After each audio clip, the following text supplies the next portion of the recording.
Hello, good morning, and welcome to a brand new video. I'm back on the farm. I've been away for 2 weeks in South Africa. I had to do a quick trip to South Africa to renew my passport, but I'm back on the farm. When I left Portugal, it was a little bit rainy here. We finally had some rain because it had been really hot and we still hadn't had enough rain by the time I'd left here. I arrived in South Africa where it is obviously winter at the moment, to lots of rain and cold conditions, and I'm now back on the farm. It is not even 8:30 a.m. in the morning. It's a spider web. It is not even 8:30 a.m. in the morning and it's already 25 degrees outside and I can feel the heat. The heat is definitely coming. We're in for very high 30s today. I think it's going to be 37 or 38 degrees Celsius and it continues that way for the next week. I just found the spider. Let me just put him over there. There we go. So this video is a little bit of a catch-up for what's happened over the last 2 weeks. I went to South Africa obviously to renew my passport. That was an insane journey. The reason for that is because it takes so long to renew your passport from Portugal. It is definitely possible, but the only guarantee that I had to get my passport is literally to fly to South Africa and do it in person. Now, the other thing with that is that it can't, like, our Home Affairs in South Africa can't guarantee the time period that you get your passport in. So that was a huge stress for me as well, whether my trip was going to be long enough to secure my passport. I could still use my other passport because it has not expired just yet, but I wanted to have a new passport so that I don't have to travel back to South Africa again, and that at least I am covered for if I have to travel at any point or for whatever reason. So I worked with an agency that helped me secure my passport within the days that I was there. They can actually guarantee getting your passport within 7 working days, which is incredible for South Africa, trust me. But in order to do that, I had to fly into Johannesburg, and I'm from Cape Town. So my trip looked something like this. From Castelo Branco, I drove to Figueira da Foz. From Figueira da Foz, where I left my puppies, I had to drive to Porto. I flew out of Porto Airport this time to Paris. I flew via Air France, which I will say I was really impressed with. It was my first time flying with Air France and I really recommend them. So, Porto, Paris, Johannesburg. Quickly ran out of the airport to go to Home Affairs for my appointment to renew my passport, and then back to the airport all in the same day to fly to Cape Town, which is where I'm from. And thankfully, spoiler alert, I did get my passport, luckily within 7 working days. So when I flew back out of South Africa, I did the same thing. Cape Town, Johannesburg, quickly ran out of the airport, grabbed my passport from Home Affairs, back to the airport, Paris, Porto, drive down to Figueira da Foz to collect my babies. It was insane. I was stressed all the way, not sure whether things were going to work out, but everything worked out just fine. It was also my mom's 70th birthday, so we got to celebrate her birthday as well in the time that I was there. And then for the rest of the time that I was in South Africa, I actually did take a break, a little break from work. I did still do some work, but I took some time for myself. I even took a little break with a friend of mine and we went to a mountain resort that has hot springs for 2 evenings and 2 days. We went and sat in the hot water, the natural spring hot water pools that they have. It kind of reminded me of that movie Cocoon, if you remember it. So I had hoped that I came back 10 years younger, but I don't think it worked. We had a good rest there. I do recommend the place. So I stayed at 2 Airbnbs as well. If you have been watching this channel for some time now, you would know that I've had some involvement with Airbnb. I used to be an Airbnb host myself. I also used to look after other people's places and got them superhost status. And then I also worked directly with Airbnb, where I was a Airbnb host ambassador is what it was called. What that meant is that I used to host workshops in South Africa for other Airbnb hosts to help them work through problems, to problem solve, to give them tips and ideas and instructions for how to become super hosts and be better Airbnb hosts so that they got more bookings and that they really give the best experience for their Airbnbs. This is of course why I'm always staying in Airbnbs whenever I travel, because I like to keep up that habit. I like to see what people are doing. And here in Portugal, it's really great to stay in Airbnb so that you can see what people have done to the places in terms of renovation. So it gives me ideas, and it inspires design ideas as well when I do stay at these places. And it also just obviously gets me into other areas to stay and see Portugal a little bit more. So I stayed at a few places. I'm going to share those places with you during this video as well. For the rest of it, I didn't capture a lot of footage in South Africa. I'm sorry. It was very rainy, as I mentioned, and I really just took a break this time as well from everything. But the places I did go, I will share with you in this video. This is Girl Meets Farm.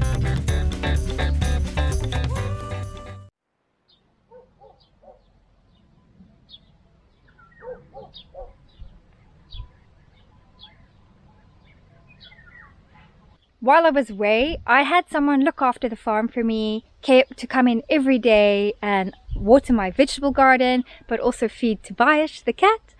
Because it was so rainy, he didn't have to really water anything, and I don't know if you can tell, but it is a jungle out there since I've been back. Tobias is looking a little bit skinny. I think it could be the fact that the dogs were obviously gone, so there was no one to keep the other cats at bay, and I feel like all the neighborhood cats probably came to eat Tobias's food. But we're gonna quickly resolve that now that we're back and he's getting 2 meals a day. Before I left, unfortunately, literally the night before I left to Figueira da Foz, I started having issues with my bathroom again. This time the toilet. That was really not fun. It corrected itself within 24 hours. The problem was that, unfortunately, every time I flush it, it just floods the bathroom. So that's not a fun experience at all. But it corrected itself within 24 hours. More issues with the bathroom. And this time it's the toilet. When I just came to the bathroom, there was water absolutely all over the floor, and it has come down here. I've tried to check whether it was coming from the basin or from the toilet, but it seems to come from the toilet when I flush. So there was water all over the floor here. It's gone under the tiles, so I tried to dry it, but it looks like there's still water coming out here. I'm not sure if these tiles are going to lift. I'll be away at least for a while, so that'll give it some time. So if it does, then I can replace them. But this was all underwater. I've put a towel here for now. I tried to take this off to see if I could see what's happening in there, but I can't really see. I'm gonna have to actually take it off completely. It doesn't seem to be running when I'm not flushing, so at least that's good. But I guess we'll have to, I'm assuming we're gonna have to lift up the toilet base to see what's happening with the water, because yeah, it's happening on flush, which means that it could possibly be when the water is filling in, I don't know, or it could be when the water is leaving. Oh, this is rather frustrating. Unfortunately, since I've been back, I've been experiencing issues again. I've been here for I've actually been here for a week now, and yesterday the toilet started giving me problems again. So I've had to clean out the outhouse and back to the outhouse for me, whilst I'm waiting to hear from the plumber to see when he can come out and help me problem solve the issue, which may mean that we need to obviously remove the toilet bowl itself and see if it's disconnecting somehow with the pipes, because every time I flush, the water just gushes out. So a lot has happened in the last 2 weeks. Let me show you what's going on.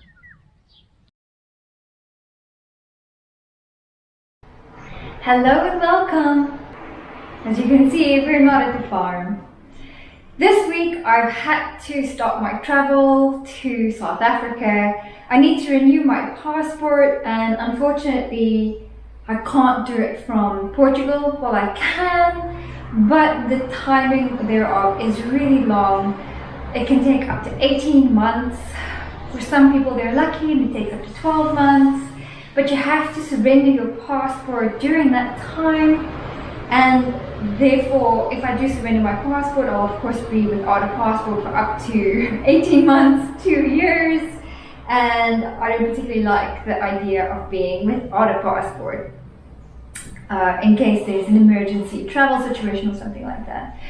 So I've decided that the fastest route to get a passport is to just fly back to South Africa. Maybe more expensive, but it's definitely going to be faster. So I'm not going to be on the farm for a couple of weeks. I have someone looking after the farm, however, making sure the cats are fed, making sure all the veggies are watered, and just generally looking at day-to-day things on the farm for me while I'm away. The dogs are here with me, and where is here, you may ask? Well, I am 3 hours away from Castelo Branco in the area called Figueira da Foz. I have come to a friend of mine who lives in the area. She's also doing a renovation project. They live in the most exquisite area, and driving up here was a bit horrendous because I was driving in rain showers all the way up here. It was dark, it was cold, it was super heavy rain, so the roads were not great. I didn't really get to see much of the surrounding area, so I'm looking forward to the drive back to be able to see a little bit more. But the area of Figueira da Foz itself is beautiful. It is on the west coast of Portugal. It is right by the sea, and in fact this morning the dogs and I had a little walk down the neighborhood. We did a 30-minute walk and we went to the beach. I wasn't sure at the time whether dogs were allowed on the beach. It turns out that they are, and it turns out that Figueira da Foz is actually really dog friendly, with a couple of great dog friendly restaurants as well. But we headed down to the beach, we had a little walk. It's still a little bit rainy outside and very overcast, so we didn't stay there very long, but it's big, white, beautiful sandy beaches, and the ocean looks absolutely exquisite as well, really pretty. My friend, as I was mentioning, she is also doing a renovation project with her husband. The whole area here reminds me, if you're from South Africa, you will know what I mean by this reference. It reminds me of KZN, KwaZulu-Natal in South Africa. But instead of sugarcane, there is just bamboo fields and rice paddies everywhere. It also reminds me a little bit of Vietnam. It has a very similar look to it, lush green areas, very rolling hills, rice paddies at the bottom of the hills, and lots of bamboo on the sides of roads. I'm staying, as you can hear, on a really busy road. I didn't realize that it was so busy, but I'm staying in the most exquisite Airbnb. I rented this Airbnb. It is rather big, but I rented it because it was the only Airbnb in the area that had a garden for the dogs. Personally, I prefer gardens because although they can cope in apartments, I can't, because I have to take them up and down into a garden or go and walk for a garden if I have to take them out for toilet time. So I prefer to have something with a garden that is close by, especially when we go out at night. The area itself, I've walked a little bit. It's a super residential area. We're just before the main bridge that heads into the main area of Figueira da Foz. So just outside of that, I can look out onto the lagoon area where the bridges, the old and the new bridge join. It's a really pretty view, but it is a busy road. And then to myself is the ocean, is the beach where we walked to this morning. As I mentioned, so my friend here in Figueira da Foz will be looking after the 2 fur kids for the time that I'm away. They have Mento, they have a beautiful big garden. Their own lot is about 2,000 squares. So the dogs will have a wonderful time staying with them. They're going to be well loved and looked after and have a beautiful garden to run around in as well. Shiva has not been feeling very well. I think he does realize something is up, but also His tummy has not been very good the last couple of days. He usually gets this way when the weather is just very frantic and up and down. He likes stability, and when the weather is doing this the whole time, his stomach gets really upset. So he is not looking in a very good way. But anyway, very soon, in fact tomorrow, I will be heading up to Porto, and I have not been to Porto yet either. But I'm going to be flying out of Porto, and then I have to head to South Africa. We've arrived in Figueira da Foz, and I've rented this incredible villa. It actually has 5 bedrooms and sleeps up to 10 people. The only reason I rented it is because it is literally the only place on Airbnb that had a garden, and it was still reasonably affordable. As you can hear though, it is on a super busy main road, which is why I think it might be so affordable. The cars are coming by here like a lot, and it's really loud inside. Not something I'm used to, but it's really lovely. This is the sitting room and the TV room, I guess. Let's see if I put lights on, if it's gonna flicker. No. So I've already unpacked, and this is the TV room, which is quite nice. There is a office. I guess I don't need the lights in here. There is a little office, and it's all got these high ceilings and this beautiful industrial lampshades that I actually want to hang in what will one day be my lounge area.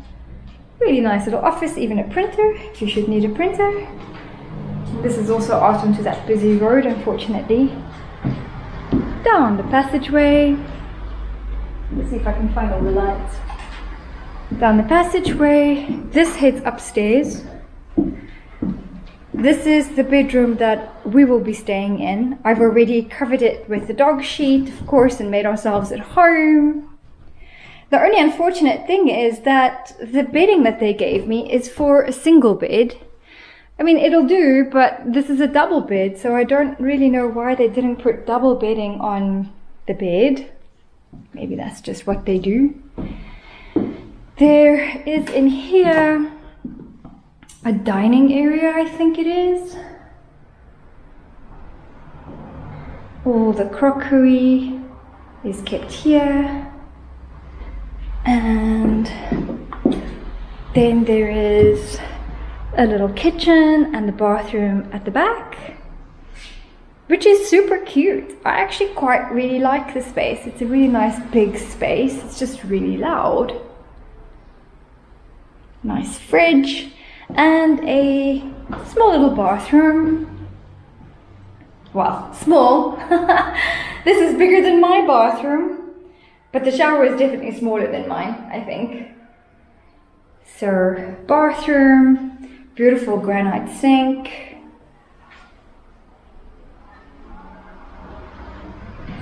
And out here, there's all these beautiful little areas in the house. There's a little balcony where you can have your tea or whatever, and there's another little terrace downstairs, which is the washroom, and all of this space here belongs to the villa.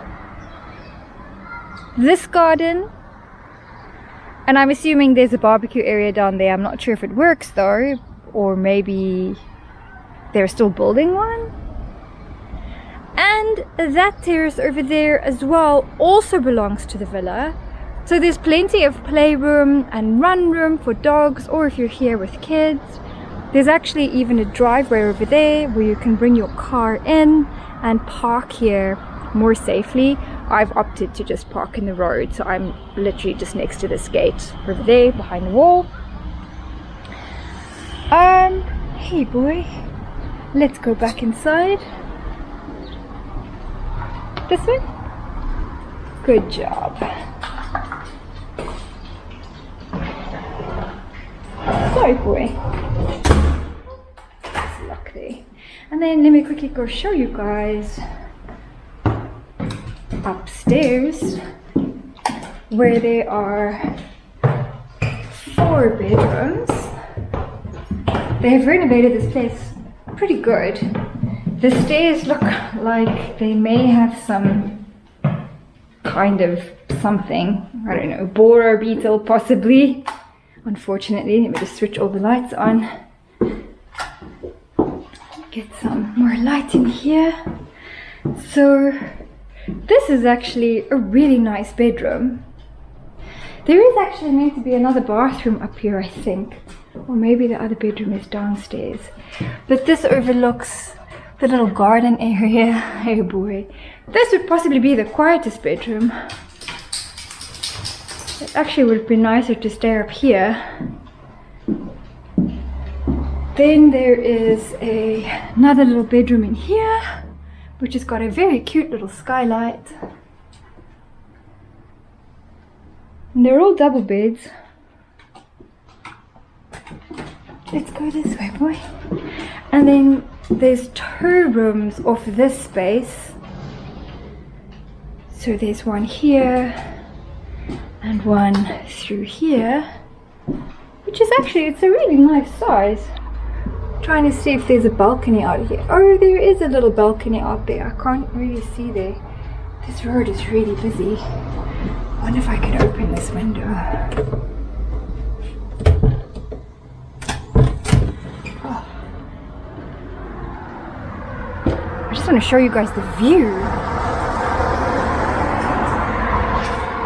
So I guess this is the main road then that leads to the main area of Figueira da Foz downtown city area, I guess.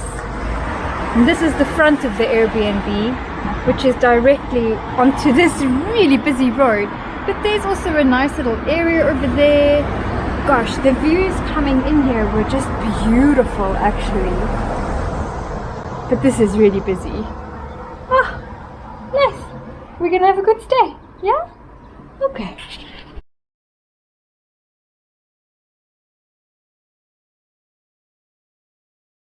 It was really sad to leave the dogs behind, but I knew that they were absolutely in the best hands for them. Flying in over the Cape Winelands always brings a smile to my face, and of course, one has to stop at a Wimpy when you arrive in South Africa. The friend who I was staying with was babysitting this dog, and it's always so nice to be surrounded by other dogs. I love that.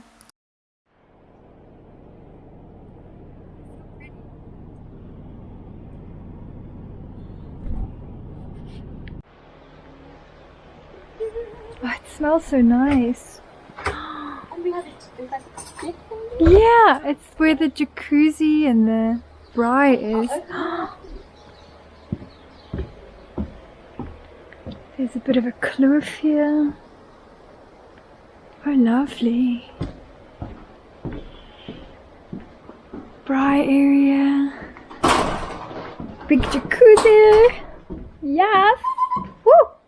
What's that? Is that it's a bird!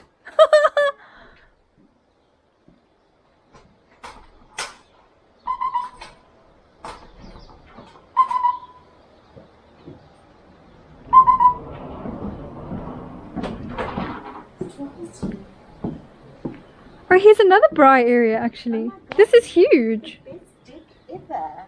How big is this deck? And this is only for 4 people. Yeah. This is definitely one of the nicer decks for sure. Okay, so braai area. I mean, your laundry, how long are you here for?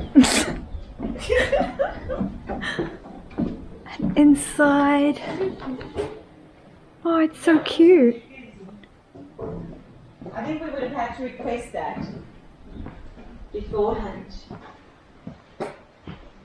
And then you lift it on. It's still okay.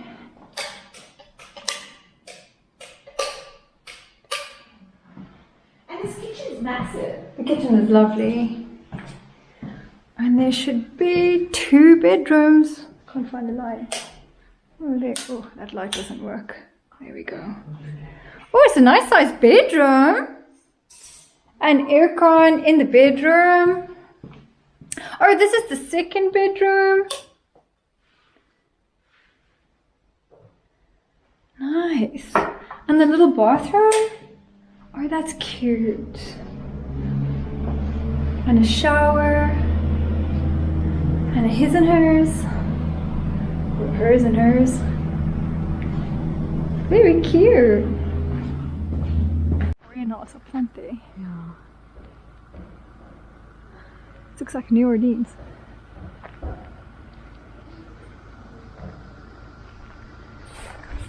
Maybe go and stand up there. Looking down. Yeah.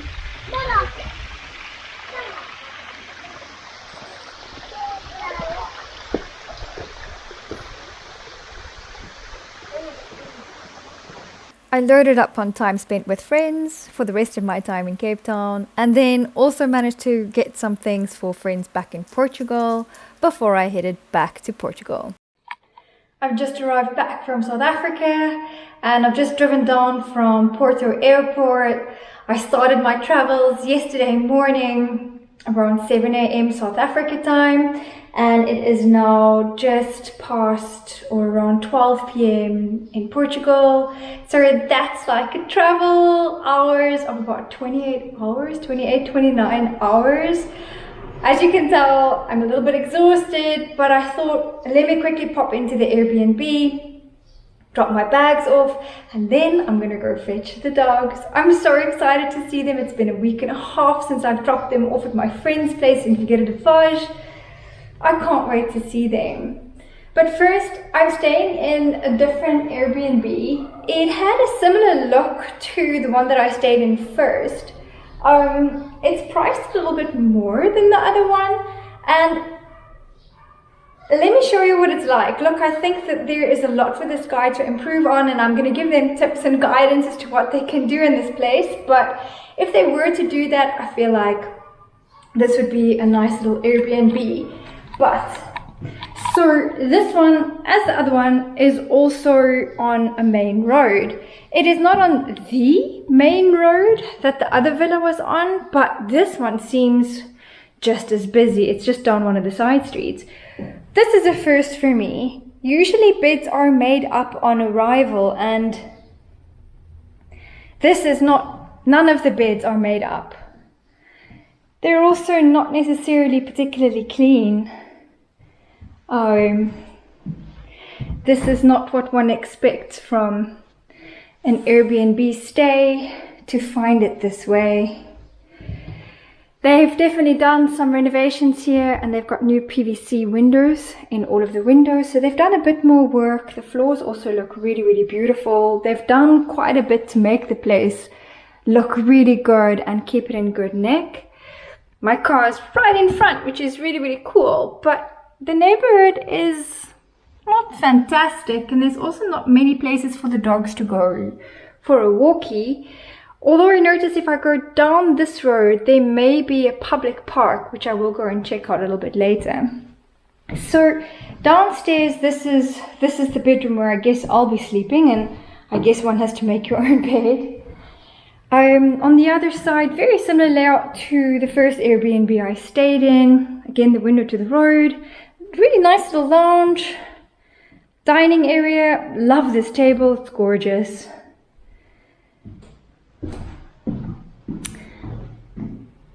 Stairs that lead to the upstairs, which I will show you in a moment.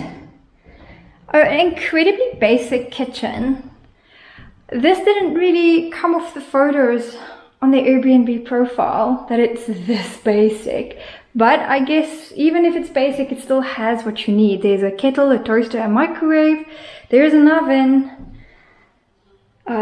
Sink to wash dishes. Dishwasher. I do like this. This is actually vinyl. It would be nicer if it were tiles, I guess. And that goes to the courtyard, which I will show you in a moment as well. This looks super dodgy to me. This goes to a basement, and I don't even really want to go look down there, you know. It's like the basement all horror movies start off as. The bathroom also, I'm not incredibly pleased with this. It's basic, but it promised a shower, again in the Airbnb listing. And I'm an absolute stickler for someone getting their listing really right, because a happy guest is a return guest.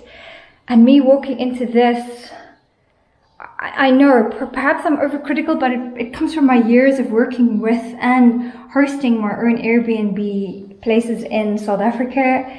This is not something I want to see walking into a place. I mean, this is fine and whatever, but like, it's not necessarily clean. There's still even hair in the bath. I didn't expect the shower to be this, to be honest. You guys know how I feel about my showers. Let me go show you upstairs quickly. So there's one bedroom downstairs, and upstairs there is this landing with a kids play area. And if that rocking horse starts moving, guys, I think I might chuck the camera away. And then upstairs there are 1, 2, 3 more bedrooms, one of which has 4 beds in. Oh, don't you just love these old beams? I just noticed them now. That's beautiful. But okay, so this would be great for like a kid's bedroom, and it's here by the kids play area. And then there's 2 more bedrooms on the other side overlooking that main road. So what's that? 1, 2, 4 bedrooms total. I mean, I would never leave it like this for my guests. That is a crying shame.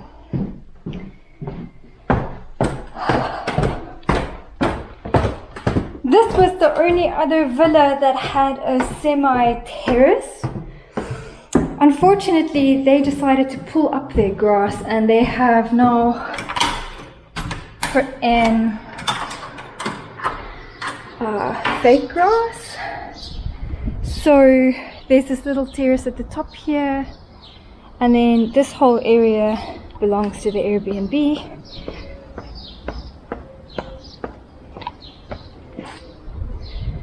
That leads out to the road where my car is parked. And then, I mean, this could be a really lovely area actually.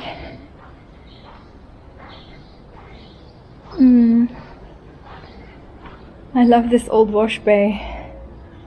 See, there's a little Weber in the corner.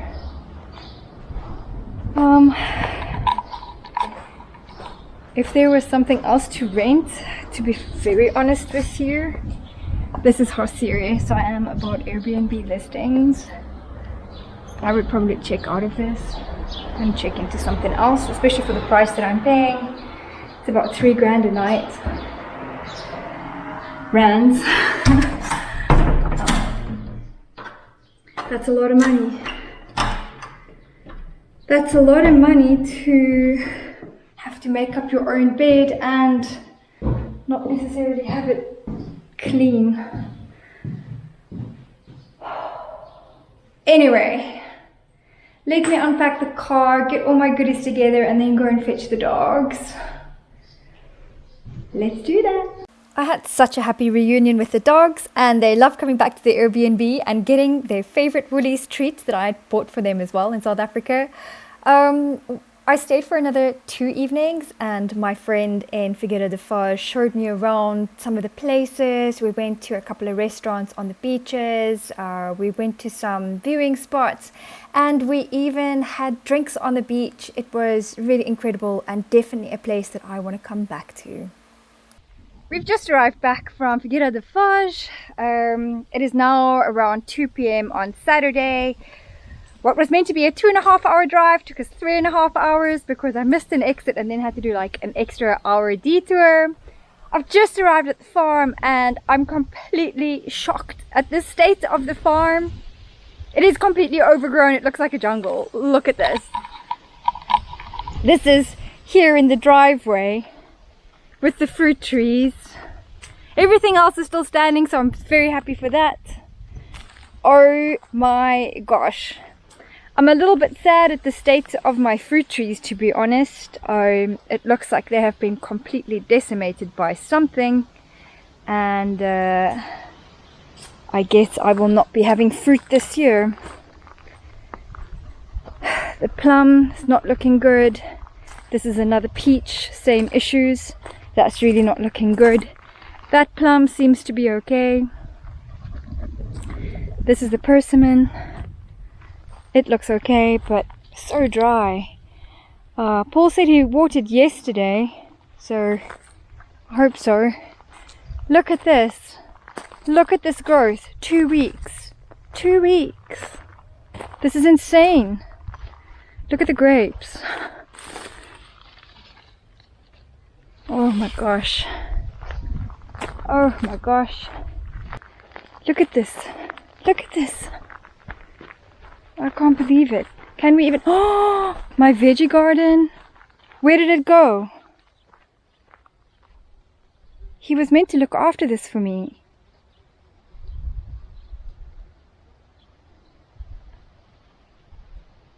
It's completely overrun.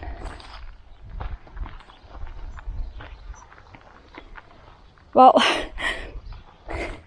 the zucchinis look phenomenal. Oh my gosh, look at this. This is insane. Holy macaroni. Yo. Well, the tomatoes I can't even see. They're alive still, so I guess they have been getting watered. Or there's some tomatoes coming up. That's nice. Or in here, my pepper plants. They're still alive, but I'm gonna have to clean this out. Look at these zucchinis. Oh my gosh. What was this? This was the pumpkins. There's some pumpkin flowers coming, so... Oh my goodness. And this was the watermelon over here. Ooh.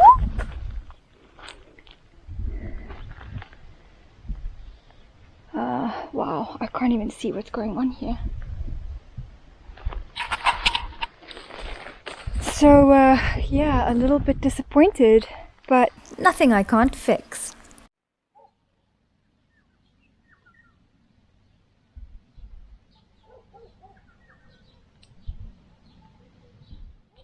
During my 2 weeks away, it gave me some time to really think about a lot of things. So I came up with some ideas for services that I can offer. These are all things that I'm currently already doing, but I'm just making it a little bit more official. So the first service that I'm going to be offering directly to you is to review your Airbnb or bed and breakfast in Portugal or Spain. Because I've got a ton of history in hospitality, years and years and years, not only have I worked with Airbnb directly before, not only do I usually stay in Airbnbs and also have been an Airbnb host, but I have tons of hospitality experience before that. What I specialize in is digital marketing. And I have for many years actually helped other hospitality websites, travel websites, booking websites achieve really great things on Google, but it also gives me an opportunity to read through what places are doing. It gives me exposure to many other places, how they're marketing themselves and positioning themselves. Now, I'm not offering a marketing service, although I can, but my service is literally reviewing and giving you tips and help to improve your existing Airbnb or bed and breakfast within Portugal or Spain. What this would entail is an overnight at your accommodation, giving you advice on what I find absolutely incredible, what's working really well for you, areas that you could potentially improve on, whether that be in your listing or your listing write-up within Airbnb or another platform, or whether that be physical things within the Airbnb that you can improve to make your guest stay so much better.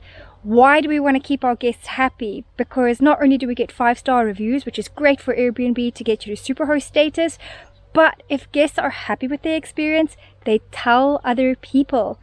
and they come back. That's what we want. Return guests, keep your listing active, keep your listing fully booked months ahead, calendar months in advance, and that's what we want at the end of the day, right? So that is one new service that I'm going to be offering, as I mentioned. The second service that I'll be offering is let's call it an immigration real talk about Portugal, or Portugal real talk in regards to immigration. Now, I'm approached all the time by many people in South Africa, of course, which I love hearing from, but I get approached by many people all over the world about what life is like in Portugal, what my immigration experience was like, and how I actually accomplished my immigration. Now, I'm not trying to be an immigration consultant. That is not what I do. That is not my forte. There's lots of other companies there that can help you doing that. What I do want to offer is the opportunity to have a conversation with me, to find out whether Portugal is the right place for you or the right decision for you, to maybe help you understand all the different areas that I have experienced in Portugal, and to just have a real discussion with you about the reality of living in Portugal. And if I can point you in the right direction with regards to making other immigration decisions, especially also if you want to immigrate with your dogs, then I'm happy to have that conversation with you. Or if you just want to have a general conversation about Portugal, about dogs in Portugal, about immigrating with your dogs, whatever that conversation is, I'm happy to have that. The third service I will be offering is something that is already in existence in South Africa. I run a business for pet travel, or I should maybe clarify that, not pet travel, but pet-friendly accommodation. But my unique selling proposition with my platform is that I only list places that are pet safe. Pet safe means that they are enclosed, pet-friendly places. Places where you can bring your dogs and know that they can't escape from, so they have a nice yard for your dog, or at least an enclosed space, that they won't come in contact with other dogs or humans or whatever it is that you want to keep them safe from. So that you can also have a really nice stay, a really nice breakaway, and peace of mind that your dogs will be safe during that time as well. Now, this is already a service that I do offer in South Africa. It's been running for a couple of years. I now wish to also bring that to Portugal, because what I'm finding is I'm not really finding that many pet-friendly places to stay in Portugal. Pet-friendly I can find in terms here and there, in terms of apartments and a couple of places on booking.com or Airbnb, but I'm not really finding pet safe places. Many of the places that I stayed in are not necessarily pet safe, or don't necessarily say what they offer to your pet in terms of gardens, or are there parks close by with your pet, etc, etc. So I'm sure these places exist, or if you're thinking about starting an Airbnb that could potentially also be pet friendly, do have a conversation with me. This is actually a free service that I'm offering, in terms of it is completely free to list on my platform. I only take commission for when I have a successful booking, but I so desperately would like to see more places in Portugal listed on my website. What I forgot to mention is that part of all booking proceeds goes towards the animal charities that I support. The website's name is holodogs.com. I'll have all of the links below. Those are my 3 new services that I'm going to be offering. So do go and have a read, and I really look forward to hearing more from you guys. And hopefully we have a face-to-face meeting one of these days soon. And I'm especially excited if you do have a pet-friendly, that could be pet-safe accommodation in Portugal or even Spain. Drop me a message below. I would love to find more places to go and stay with my fur kids. I almost forgot to say, since I've been back, my time has been spent with kind of trying to clean up all of the overgrowth on the weeds, so working on the farm and trying to get back into the renovation, so trying to complete that tiling, an update on the renovation and the farm coming over the next week. See you soon.